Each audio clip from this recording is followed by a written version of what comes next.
Shalom, selamat sore untuk Bapak dan Ibu. Kembali lagi di dalam konten terbaru, dalam konten kesaksian nyata. Tapi untuk kali ini agak berbeda. Yang mana yang saya bawakan bukan hanya kesaksian pribadi, tapi pengalaman di saat pelayanan. Karena tadi di saat saya perjalanan, Tuhan sampaikan bahwa ceritakan juga tentang mujizat yang Tuhan pernah lakukan, Tuhan pernah nyatakan dalam pelayanan.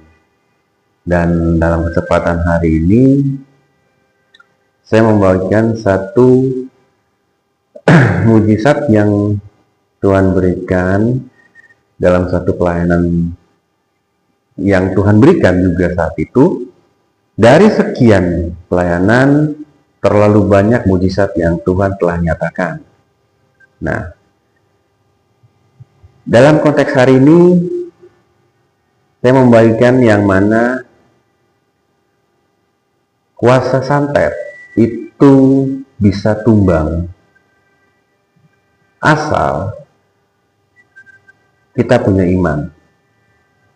Nah, kejadian ini itu terjadi di tahun 2024. Pada saat itu saya sendiri masih sebetulnya belum full pelayanan, jadi masih bekerja dan pelayanan, tapi biasanya di akhir minggu. Nah, pada saat itu saya dapat satu panggilan dari salah satu gereja ya, yang mana menurut mereka ada satu klien mereka ini yang sudah kurang lebih 7 bulan lebih mereka layani secara bergantian, dan orang ini makin parah, semakin parah, sehingga istrinya pun sudah menyerah. Sebenarnya sudah, bukannya menyerah, sangat menyerah. Dan pada saat itu saya datang didampingi oleh orang gereja dari gereja tersebut, dan kebetulan dulunya saya juga pernah melayani di gereja itu, dan saya panggil satu tim profetik mereka semua untuk ikut serta, karena menurut saya biarlah ini menjadi satu bukti ya, kesaksian juga buat mereka bahwa kuasa Tuhan itu ada dan sanggup, asalkan kita gunakan iman yang benar. Nah, saat itu saya dipanggil ke salah satu rumah di bilangan daerah Jakarta Pusat ya, daerah kota ya, dari kota dekat Gajah Mada, tepatnya di daerah Ketapang. Nah, di saat itu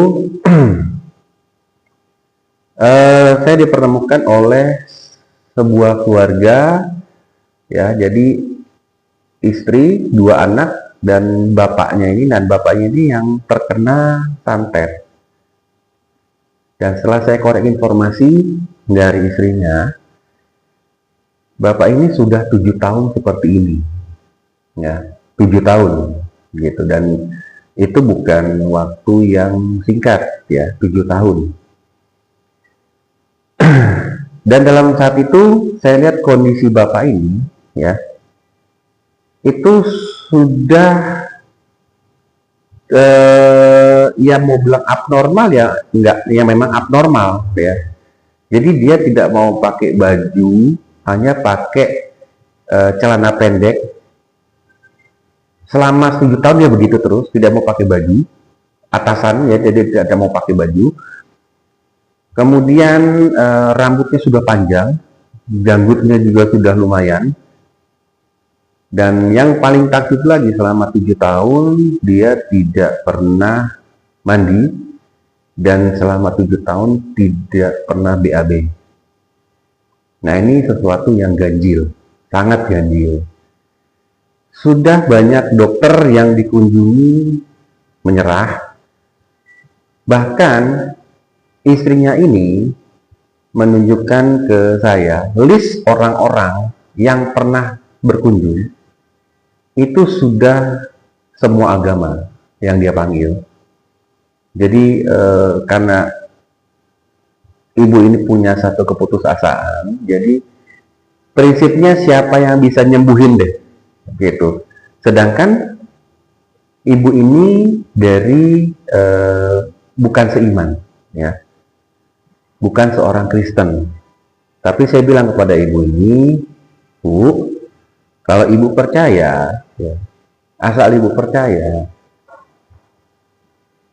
Tuhan Yesus itu datang ke dunia itu bukan bawa agama, tapi dia bawa keselamatan dan kesembuhan. Kalau ibu percaya, tidak ada yang mustahil, itu akan terjadi. Asal ibu percaya, karena kalau ibu nggak percaya, ya apa bedanya saya dengan orang-orang lain yang pernah ibu undang. Nah, singkat cerita, dia juga menceritakan bahwa dulunya suaminya ini, mereka itu ke keluarga yang cukup mewah ya di daerah situ. Jadi suaminya ini main batu bara. Kemudian dia punya 4 ruko, kemudian punya 5 rumah, dan harta bendanya cukup banyak, dan punya gedung kos-kosan itu ada sekitar 180 kamar, yang mana kosan premium, yang per bulannya itu 2 juta sampai 3 juta per bulan. Nah, bisa kebayang kehidupan mereka di saat bapaknya ini normal itu cukup berlimpah. Cuma memang bukan seiman. Nah, di saat itu malapetaka itu terjadi, awalnya adalah bapak ini pergi ke satu daerah bersama temannya, diajar karena bapak ini suka bersosial. Nggak lama pulang, sampai di Jakarta, 2 hari kemudian jadi seperti ini. Langsung jadi seperti ini. Sampai saat ini. Ya, kurang lebih 7 tahun. Dan selama 7 tahun, ibu ini sudah kemana-mana, dan selama 7 tahun, semua harta bendanya habis. Rukonya habis terjual semua, kendaraannya habis dijual semua. Kesisa gedung kos-kosan dia yang berisi 180 kamar tersebut, dan mereka akhirnya tinggal di situ. Karena semuanya sudah habis terjual. Bahkan ibu ini tinggal pakai motor Honda Beat karena mobilnya sudah habis dijual semua. Dan dia tunjukkan ke saya saldo rekening yang dia mentransfer kepada orang-orang itu cukup lumayan besar semua. Bahkan ada yang bernilai sampai 125 juta sekali orang datang.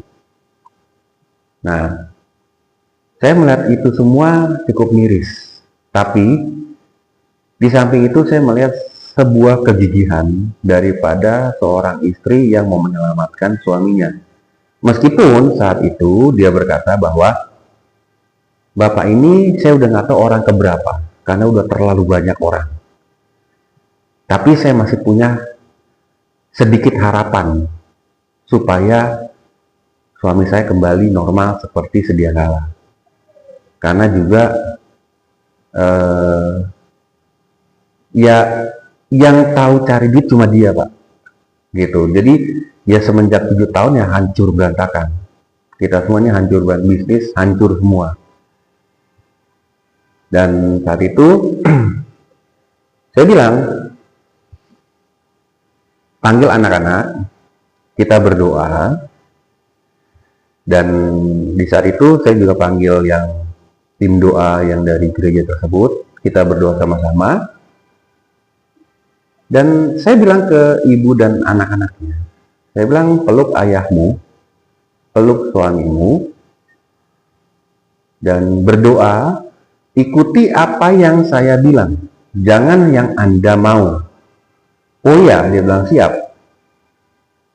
Dan saat itu kita berdoa, ya.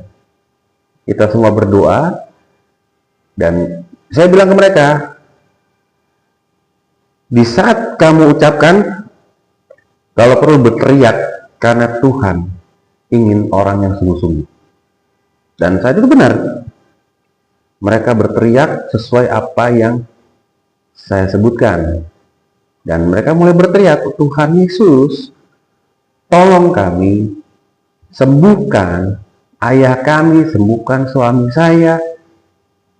Dan kami yakin dan kami percaya Engkau Tuhan Yesus satu-satunya yang sanggup memulihkan.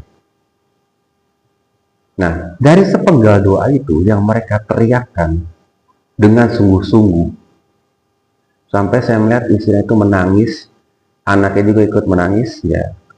Bapaknya ini bengong. Dan baru kali itu bapaknya bisa ngangkat muka. Padahal menurut ibu ini selama 7 tahun dia cuma bisa ngangkat muka ngelihat keluarganya aja. Kalau orang lain dia nggak mau ngangkat muka. Baru kali itu akhirnya dia ngangkat muka. Sampai ibunya bilang, Bapak udah bisa nengok orang lain. Tapi memang mulutnya masih diam. Tapi sudah bisa nengok orang lain. Saya bilang biarin Bu, biarin. Nanti ada yang mesti dibereskan.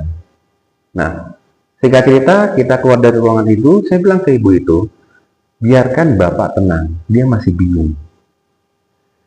Nah, kemudian kita berkeliling, ya. Ternyata di tempat itu ada satu ruko lagi punyanya Bapak ini tersisa, tapi ruko itu sudah ya kacau balau berantakan. Dan saya bilang ke ibu ini, saya bilang, Bu, itu ruko sebelah punya ibu. Oh iya Pak, itu Bapak pernah bikin pesugihan ya Bu di situ. Nah di saat itu ibu itu baru ngaku, oh iya dulu sering sama teman-temannya. Nah waktu sebelum kejadian dia sama temannya memang ke situ Pak, dan memang ruko itu dikosongin. Karena ruko itu nggak tahu kenapa sama Bapak memang dikosongin aja. Kalau yang lain ya dia dioperasionalkan, tapi itu dikosongin. Saya bilang, Bu, itu bersihin. Nah, akhirnya saya bilang, Bu, saat itu hari Jumat ya, Jumat. Saya bilang hari Minggu saya kesini lagi. Kita bersihin semua itu. Nah, singkat cerita hari Minggunya saya datang beserta tim profetik dari gereja tersebut kembali. Dan saya bilang ke mereka, apa yang kalian lihat kemarin hari Jumat, puncaknya adalah hari ini. Apapun yang terjadi, yang kalian lihat, itu satu-satunya sejarah kalian lihat setan itu ada. Dan ini satu-satunya pertama kali yang akan kalian lihat bahwa kuasa Tuhan sanggup menundukkan kuasa setan. Nah, akhirnya kita masuk ke dalam ruko tersebut, posisinya tepat di lantai 3. Saya bilang ke mereka semua, apapun yang terjadi, jangan ada yang mundur, jangan ada yang kabur, jangan ada yang berteriak-berteriak, saya bilang. Nah, pintu ditutup.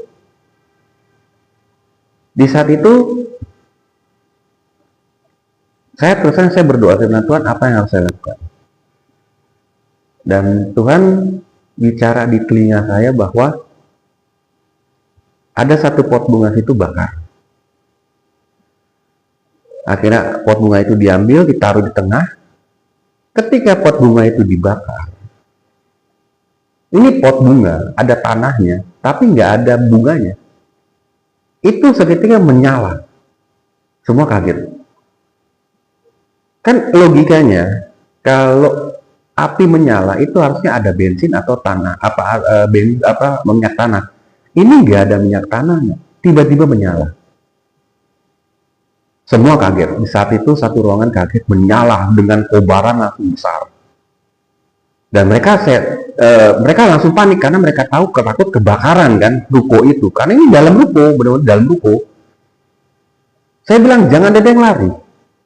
Karena kaca-kaca jendela kan sudah dibuka. Saya bilang jangan lari. Terus menyembah Tuhan, terus memuji Tuhan, tolong bantu saya, jangan ada yang lari. Dan saat itu ibu itu, istri dari si bapak ini ada di situ menyaksikan. Nah, akhirnya saya bilang, tolong coba ambil air. Nah, waktu diambil air, disiram makin gede. Siram lagi makin gede. Ini kan sesuatu yang nggak normal. Di mana-mana api itu disiram air mati. Ini disiram air makin gede, padahal nggak ada bensin. Nah, 3 kali disiram makin melebar, makin melebar, makin melebar apinya. Akhirnya saya bilang stop, biarkan. Dan di situ kita semua melihat dari kobaran api itu ada seperti orang menari di dalamnya.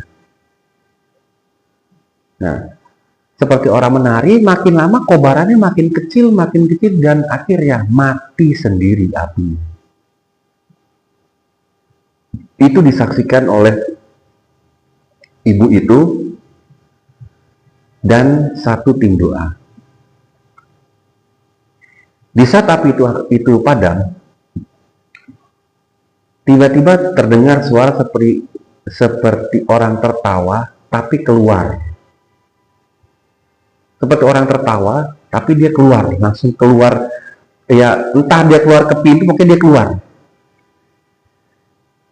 Nah, di saat itu saya bilang, jangan ada yang takut. Karena apa yang tersimpan sini sudah keluar. Nah, kemudian saya bilang kepada tim doa saat itu,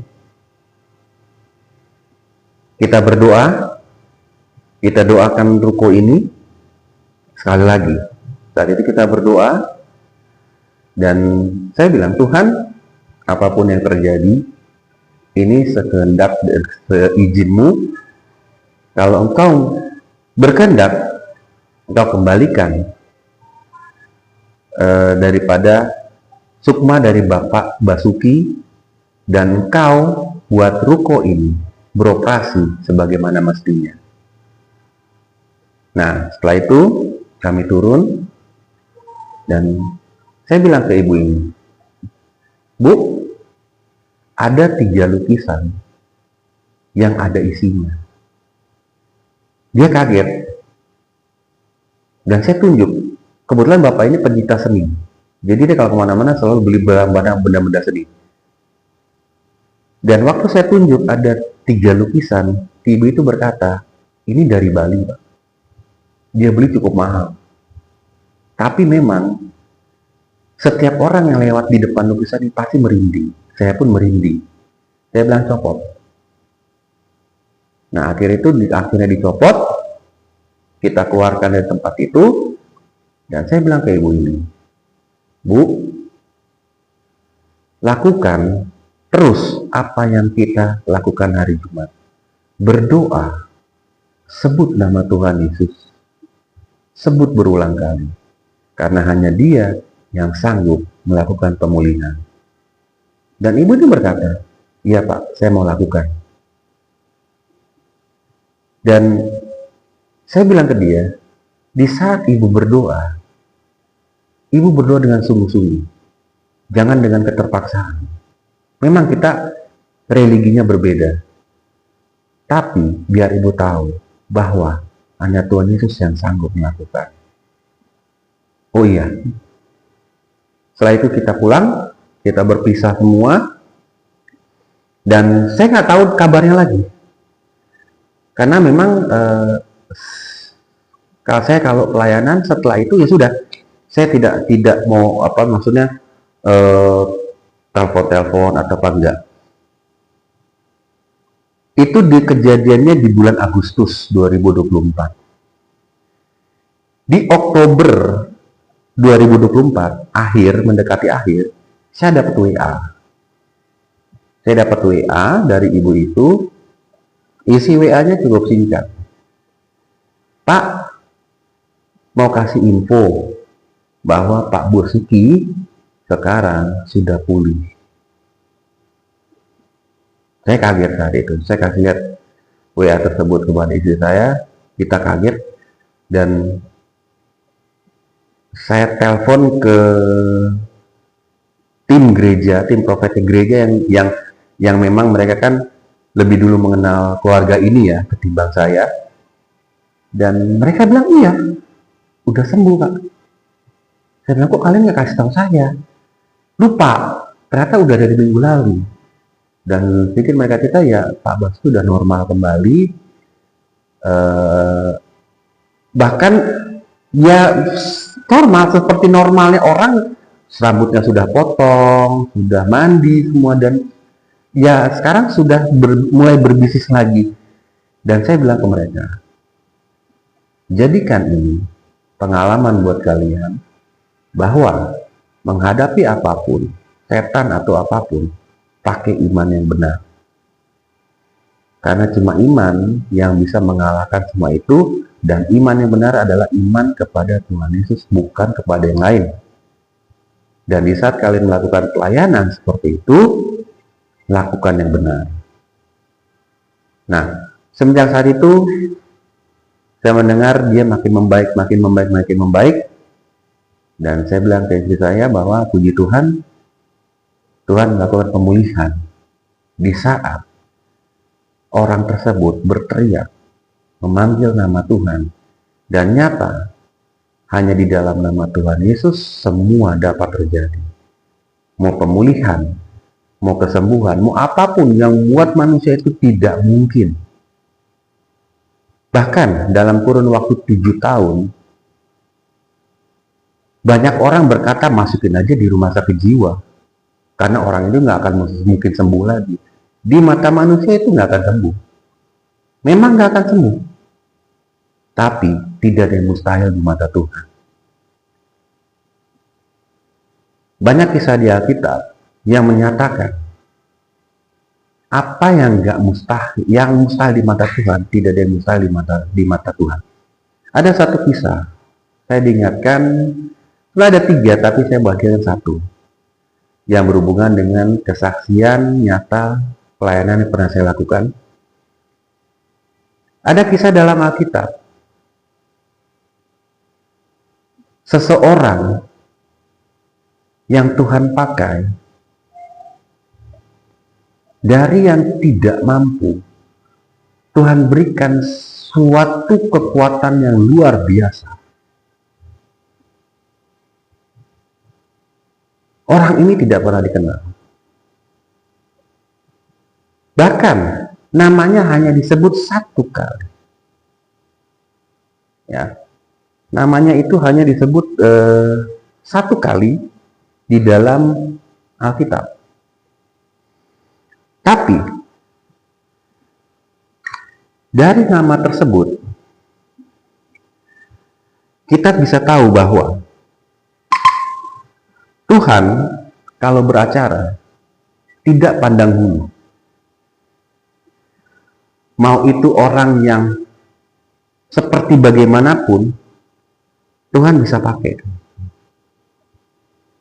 Nah, kisah tersebut ada dalam Hakim-Hakim 3 ayat 31. Ya. Namanya adalah Samgar. Ya.